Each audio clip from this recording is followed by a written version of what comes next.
Well, hi there.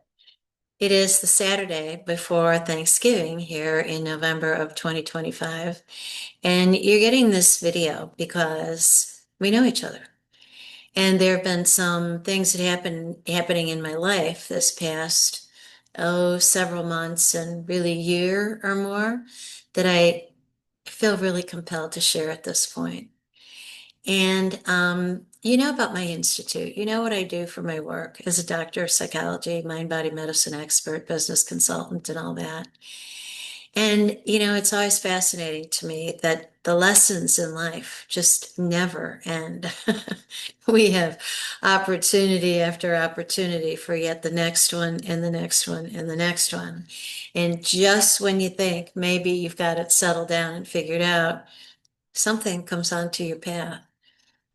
I've had many things come onto my path, as have you. We all do. We take turns. We all take turns. And, I've learned finally in this ending this decade of my life, my 60s, that there's nothing worse than freaking out about it or becoming so ridiculously giddy happy about it that you lose your mind and your sensibilities. So I don't think anybody would ever describe me as having a flat affect, but I've learned something about going still and being in the silence, being outside and doing wonderful, funky things like getting grounded and all that kind of stuff. And so let me tell you what's going on.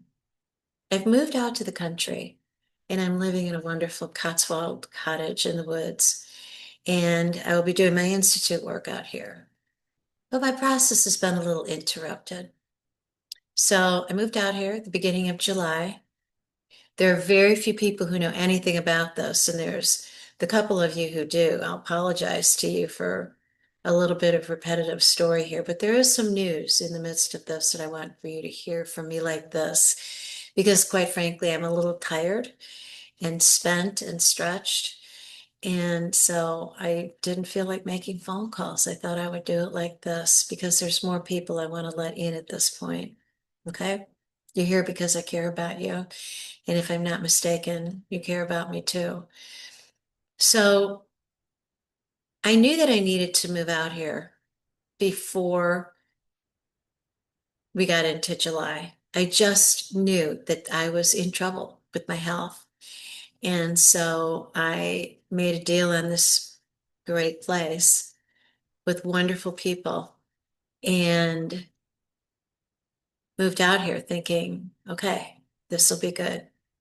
And within the first few days, I felt the silence, the calm, the still, the sitting and just looking at the trees as it was raining and seeing the leaves get droplets of water and thinking, oh my gosh, I'm actually at peace. I'm relaxed. It's been a long, long time. And as I started to unwind and have that awareness and slow down, well, that's when you really start to notice things about not just your outer world, but your inner world. And what I noted within about a week, maybe two, was that I had a terrible problem with my health. And so I pursued my way of dealing with health and health care and wellness and issues. Um, as a self-pay person on everything, I haven't done health insurance for more than 50 years, actually. So, because I use all different kinds of practitioners, they're not going to be on a panel somewhere. So, what I found out was I had a large blood clot in my left leg, right up at the groin. Now, let me tell you, I thought it was kind of weird that my legs didn't look like they were from the same person anymore. My left leg was sort of blown up and my foot was a little chunky for a while and my ankle and yeah, as I was concerned. So when I was getting the ultrasound, I went for an ultrasound and there was alarm that I should go to the hospital and get a procedure and do this, that, and the other thing. And instead I said, no, thank you. What tell me what else we can do, because I'll take it from here. So I started on uh, a blood thinner, Eliquis, actually. And some of the practitioners, because during the midst of this, I'm seeing practitioners, uh, a variety of practitioners. Nobody's flaky, everybody's credentialed and great reputation. And you're the recipients of this video as well. And I knew from their concerns of, Deb, we need to do something about this. We need to address this. This is something more than just lymphatic drainage, or, you know, do you know that you've got something here in your, what I've learned to call my pelvic bowl? You know, a woman's area between her hips that is all of our lovely feminine organage. And really didn't want to hear it, but I knew I needed to pursue it because something was growing inside of me. It wasn't a baby, but it was something that was growing that was putting pressure on my vascular system, which actually turns out to be the etiology of this blood clot, which, by the way, is resolving beautifully. I mean, quickly. I'm a pretty quick healer.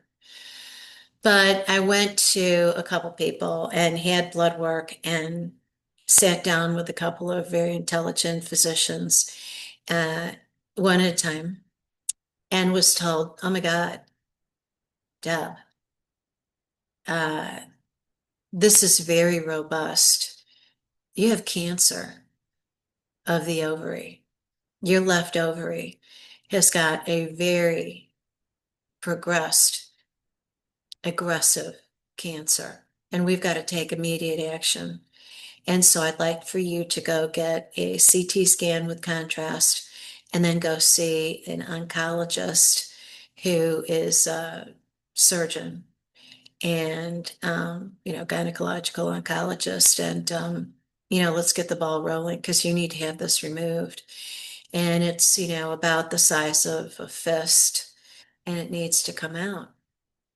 And I sat and I listened, and I didn't cry, I didn't panic, I didn't sweat, I didn't have my blood pressure go up. I just listened. And I said, "Okay, so you want me, we've done the blood work, and then now you want me to go for a CT scan with contrast, and then you can anticipate, because you know the protocols in your profession, surgery, and then what? Ah, chemotherapy. And then what? Oh, not radiation. Oh, okay.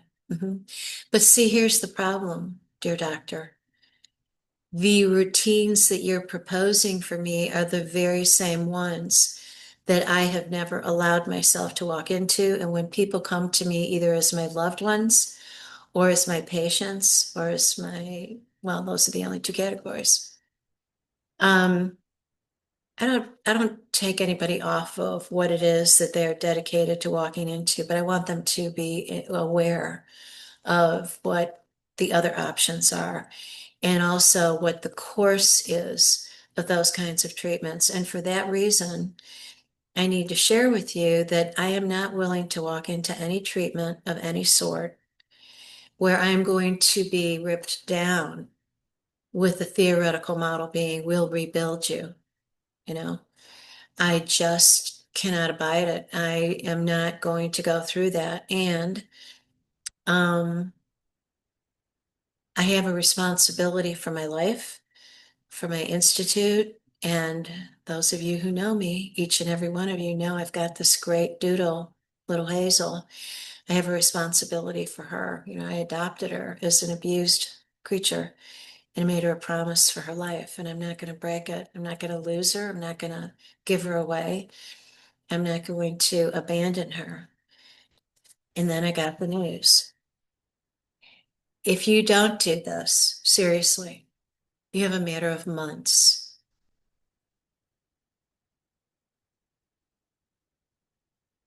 Hmm.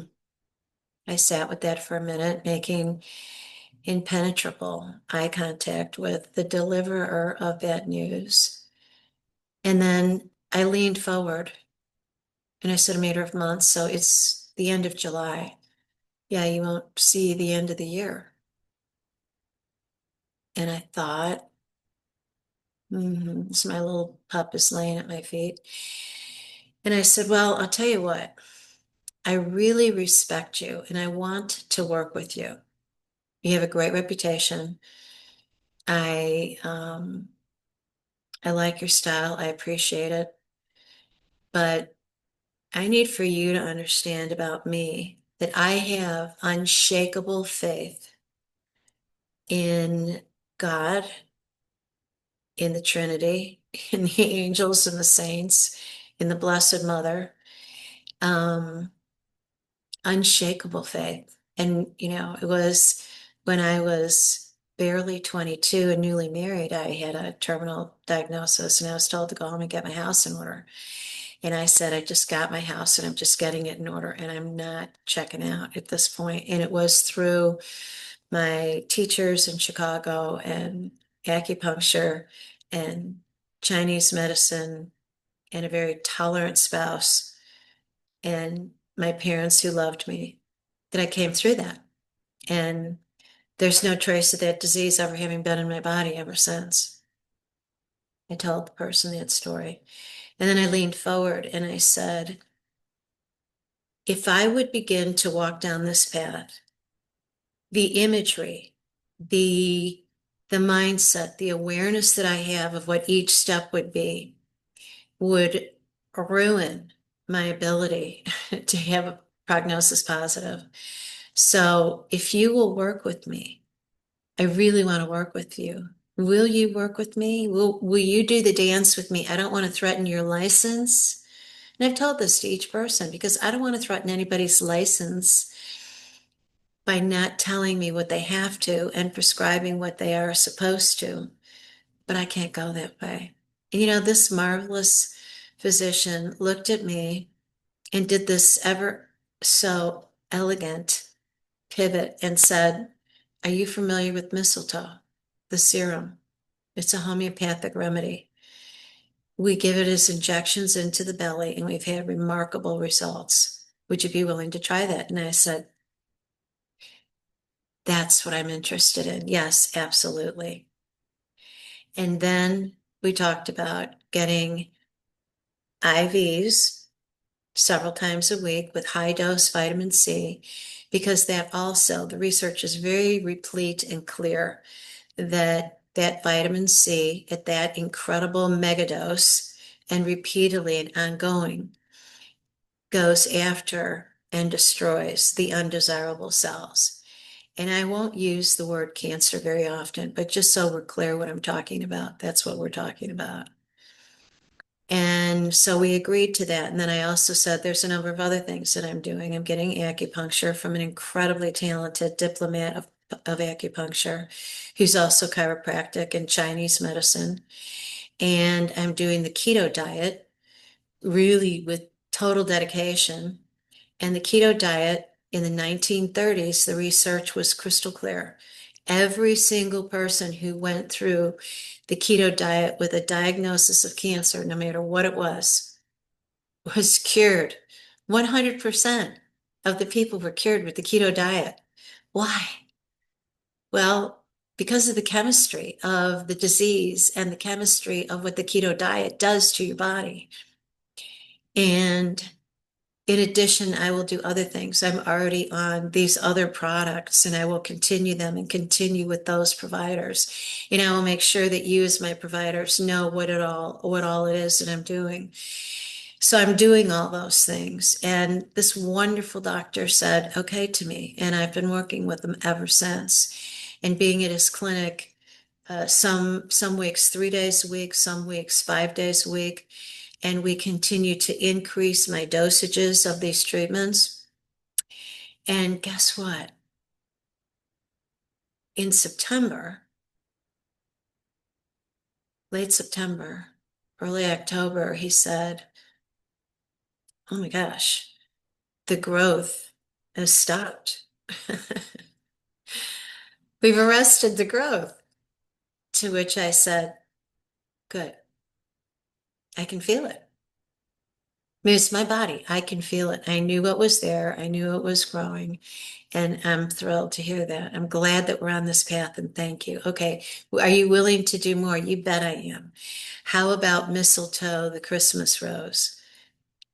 Absolutely. Absolutely.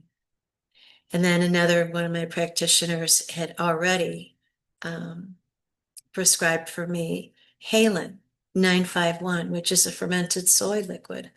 And I've been drinking that. So there's all these things that I've been doing. I've got a carousel on my island in my kitchen that is the many things that I am taking. And in addition to that, I have divorced forevermore sugar. Do you know that sugar feeds cancer cells like, yum, yum, yum, yum, yum, yum, yum. Give me more, give me more, give me more.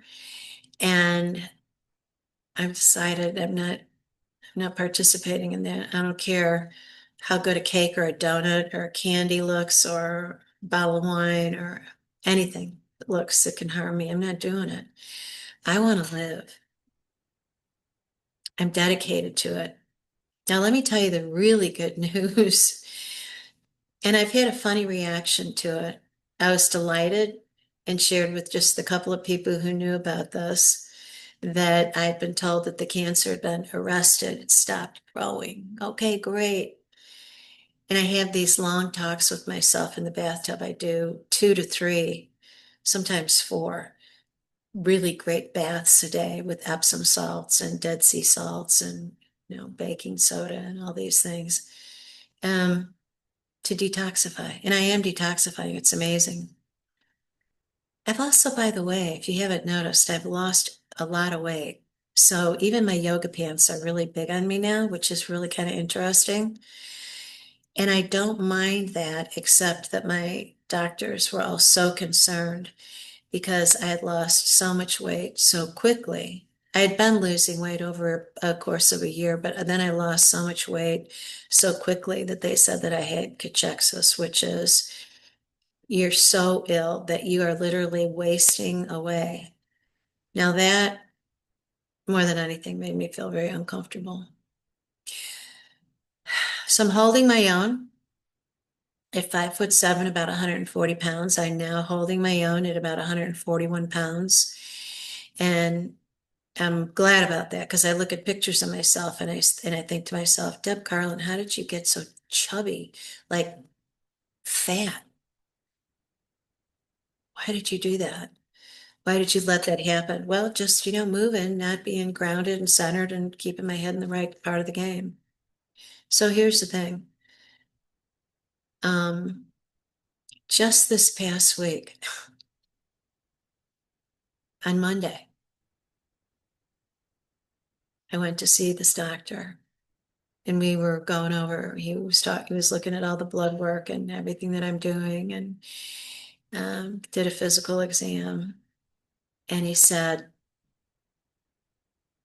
can you feel that it's getting smaller? And I said, I think so. And he said, it is. Now, this is the man who told me that I had a matter of months and I wouldn't see the end of the year, which bothered me for a lot of reasons. Missing Hazel's 5th birthday at the end of January and seeing her through life was the biggest. Wanting to get my house in order was the next. Wanting to take care and build my institute and offer a legacy for people for well-being was another. And then each one of you who are here, because I care about you, I didn't want to go yet. I wanted to do something more, see more, something. And I have manuscripts I've started that I want to finish. And I like the sunrise and the sunset. So we sat there and I said, wow. So I'm going to see Thanksgiving and Christmas and the beginning of the new year. I'm healing. And the reaction on this wonderful man with a smile on his face and just total gentility was, that seems to be the plan. Yes. Friends, I'm not telling you this to bother you with it or to be, I don't know, anything other than encouraging about what we each have capacity for. Do you know what this means? People get this diagnosis and they flip out. They're scared. They're terrified. They're going to go through this torturous route. They're going to die. They don't want to die. And they put up this fight. What I have learned is this is not a fight. This is not a fight. This is about being at peace. And I have things going on inside of me I didn't even realize until I was in the middle of an acupuncture appointment with this phenomenal gentleman. And it hurt for the first time, or maybe one of few times of getting acupuncture when he was putting the needles in. And he said, I'm sorry, but the energy is really stagnant. We got to get it moving. Okay. But it was so painful deep inside of me, not just at point of entry, but inside of me. And I could feel the energy in me moving. And he said, there are three things you have to, no, he never says you have to. There are three things to be mindful about: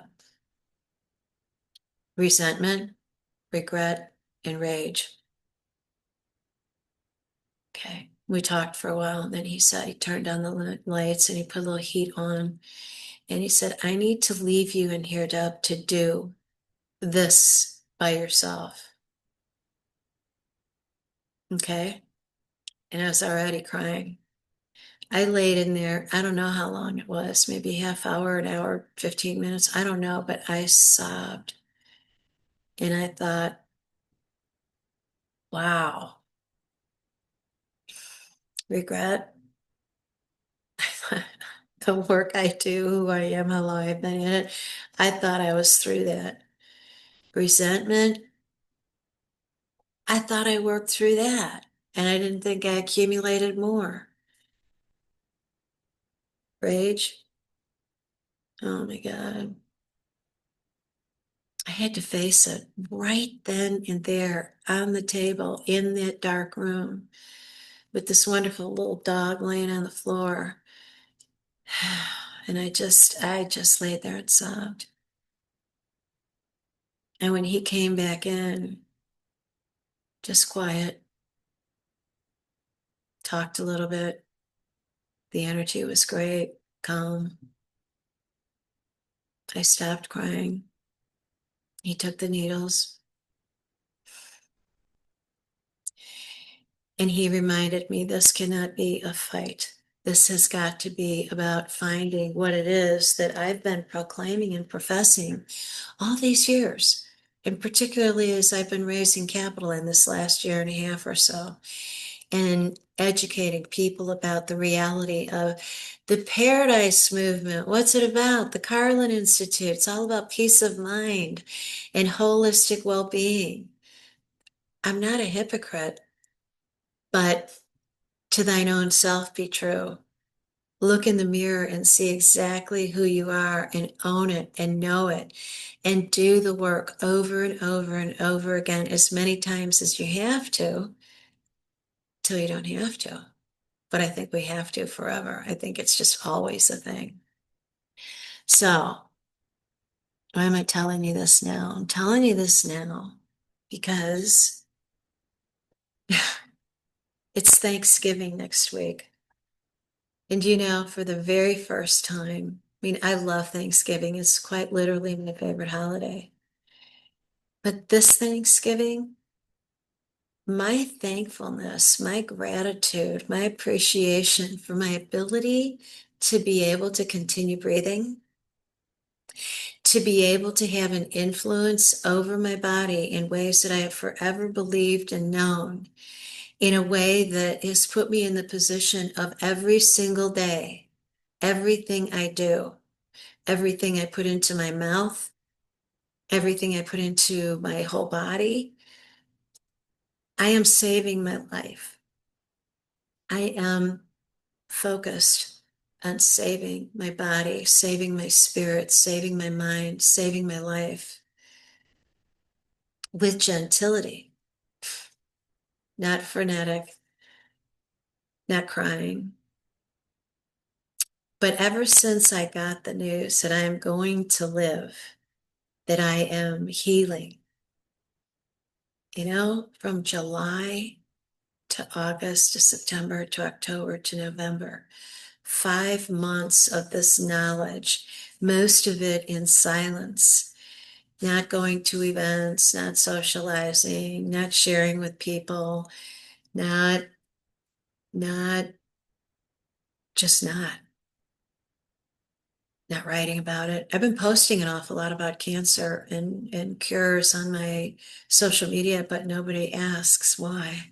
I guess it's because you're all used to seeing me with wellness stuff, but that is the why. So Dr. Pete Sulak, Dr. Daniel Pompa, and the other people who you see on my pages, pick it up, follow along, join me on this journey. And so what am I doing? Well, this is a relatively expensive voyage that I have chosen to be on. And I have to continue to be aware of what I'm doing and how I'm continuing to produce revenue because quite frankly, for a while, I was so sick that I really couldn't work. I mean, I just couldn't. I could lay in bed and have a few phone calls, but that was pretty much it. But ever since the turn came, it's been different. I can walk with my dog now. I mean, I can walk without a limp. I can walk without pain. I can sit without pain. I can sit at my desk here for, like a couple of hours, few hours, maybe 2.5 right now. I keep eating soup. I kept making soups because that's the one thing that's really easy for me and nutrifying and soothing for my home and for my heart. So build the strength within is my total focus within the Institute. I wrote that book when my mother died, almost a decade after my father had died. And I was crying so hard. I was trying to figure out how in the hell am I ever going to stop crying? And I heard her saying, "You've got this inner strength, Deb. Build upon it." And that's where Build the Strength Within came from. So Build the Strength Within has a whole nother new meaning for me. So right now what I'm doing is you might, if you fall into our demographic, you'll see our ads on Facebook and Instagram and TikTok. And my partners and I have launched a campaign to be able to spread the news that you can join us, become a member of our community for a year at an incredibly um, desirable price and go through the program, read the book, do the blueprint, get on our Zoom calls twice a month. And then once during the year of membership, we bring you here to St. Albans, Missouri for an overnight event for a day and a half, included in that fee. Now, this is not a sales call here. This is an information call. But if you don't have my book, either, be in touch with me and say, "Deb, could you send me one?" And I will, or go on Amazon and get it, or go on my website and get it, something. But build the strength within. I mean, I'm going through my own blueprint again, you know, my book, right? My own blueprint in the back of the book. I didn't rip this one out, but you walk through this and it's a blueprint for your life, for your health and well-being, the way that an architect would be for your house that you want to build. Whatever you do, Don't allow the unexpected to creep up on you. I allowed the unexpected to creep up on me. I knew that I was getting sick. There were signs, there were things that were happening to me. And I just pushed it to the side because I didn't want to deal with it then. Okay. I feel blessed that it didn't exacerbate further. And by the way, I'm not cavalier about all of this or any of it. I'm not out of the woods. I have to adhere to the protocols and the programs and stay in the treatments and pray, eat, love, rest, enjoy, embrace, reach out. I'm reaching out. I'm reaching out to you right now. If this is brand new news to you, I apologize for telling you this way, but I really haven't had the bandwidth to get on my phone and talk to people. It was very hard to tell the few people who I've talked to. Very hard. And I had to really determine if I wanted to, because I don't want to be a bother to anybody. I don't want to be a burden at all on your heart or in your mind. Come on this journey with me, would you please? And learn about how you too can get well. Let me lead you through the things that I'm doing.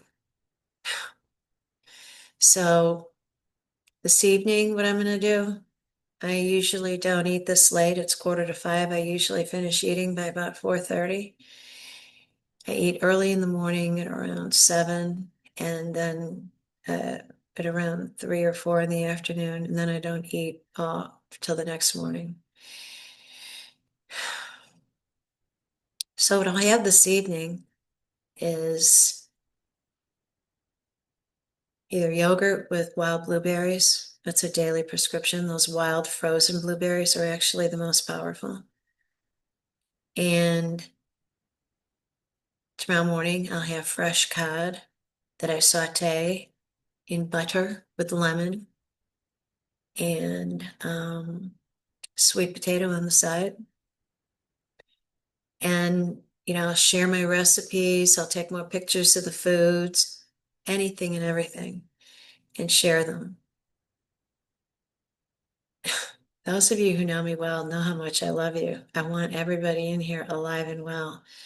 There's a crazy world out there somewhere. Let's stick together. Thank you so much for watching this, enduring it. And I'll watch it before I send it to make sure that this is what I really want to send. But I have to tell you, it's a really very strange kind of reality that makes me feel closer to God and to my parents and to life than I ever have in my whole life. To have yet again walked to the brink of closure on my life and had the opportunity to say, and I'm not interested in that path. I want to go this other way, and have the blessing of people who are walking beside me. To all of you, I say thank you for who are working with me. God bless you. I need you, and I will continue. And to those of you who are here who care about me, thank you for watching. I look forward to our next connect. I love you very much, and I love you so much for being on this journey with me. Because whether you like it or not, you are, because you're in my mind and in my heart. All right, for right now, that's about it. I'm going to go lay down. Peace out.